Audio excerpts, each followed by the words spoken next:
কল্যাণ কে? খায় না মাথায় দেয়, ভাট বকে। ঝরঝর করে ঝড়ের বেগে একই বলে গেলেন মদন মিত্র। আবারও ফুল ফর্মে মদন মিত্র। তৃণমূলের নেতাকে বিরাট তুলোধনা। কিন্তু কেন মদন মিত্র কল্যাণ বন্দ্যোপাধ্যায়কে নিয়ে এমনটা বললেন? নেপথ্যে কোন কারণ রয়েছে দেখুন। শুধুমাত্র তৃণমূলের একজন বর্ষিয়ান নেতা নন, কল্যাণ বন্দ্যোপাধ্যায় একজন সিনিয়র আইনজীবীও বটে।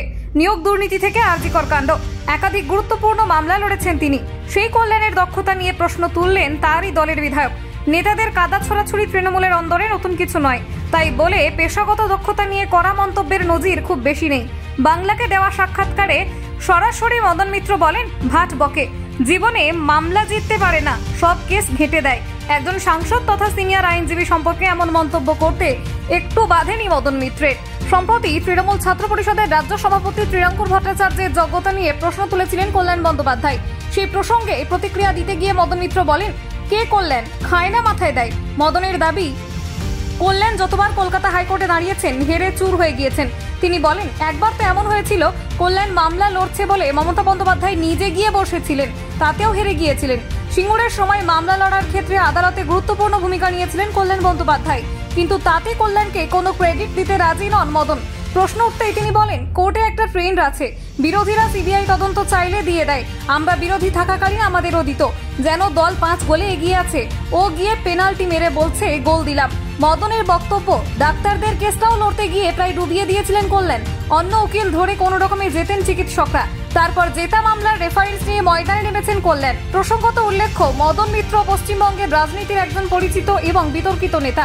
দীর্ঘ সময় ধরে রাজ্যের রাজনৈতিক এবং সামাজিক জীবনে গুরুত্বপূর্ণ ভূমিকা পালন করেছেন। তিনি পশ্চিমবঙ্গের তৃণমূল কংগ্রেসের শীর্ষস্থানীয় নেতা হিসেবে পরিচিত এবং একাধিকবার বিধায়ক হিসেবে নির্বাচিত হয়েছেন। তার রাজনৈতিক ক্যারিয়ার এবং কর্মকাণ্ড নানান কারণে আলোচনার বিষয় হয়ে দাঁড়ায়। 1996 সালে তিনি প্রথমবারের মতো বিধায়ক নির্বাচিত হন এবং এরপর একাধিকবার বিধায়ক হিসেবে নির্বাচিত হন। তার রাজনীতিতে উত্থান 2001 সালের পর থেকে, যখন তিনি পশ্চিমবঙ্গ সরকারের বিভিন্ন গুরুত্বপূর্ণ পদে অধিষ্ঠিত হন। তিনি রাজ্যের পরিবহন মন্ত্রীর দায়িত্ব পালন করেছেন এবং তার কার্যকালেই রাজ্যের পরিবহন ব্যবস্থা নিয়ে নানান ধরনের আলোচনা সৃষ্টি হয়। মদন মিত্র তার রাজনৈতিক জীবনে একাধিক বিতর্কের সম্মুখীন হয়েছেন। বিশেষভাবে তিনি 2014 সালের সারদা চিটফান্ড কেলেঙ্কারি মামলায় অন্যতম অভিযুক্ত হিসেবে চিহ্নিত হন। এছাড়া তার বিরুদ্ধে রাজ্যের বিভিন্ন উন্নয়নমূলক প্রকল্পে দুর্নীতির অভিযোগও ওঠে। এইসব বিষয় তাকে রাজনীতির চেয়ে বেশি এক বিতর্কিত চরিত্রে পরিণত করেছে।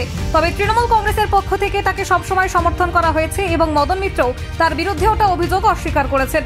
মদন মিত্র রাজ্য জুড়ে নানান ধরনের কর্মকাণ্ডের জন্য পরিচিত। বিশেষ করে তিনি তার সমর্থকদের মাঝে একটি শক্তিশালী রাজনৈতিক অবস্থান তৈরি করতে সক্ষম হয়েছেন। কিন্তু তার কার্যকলাপ এবং বক্তব্য নিয়ে অনেক সময় বিতর্ক হয়েছে।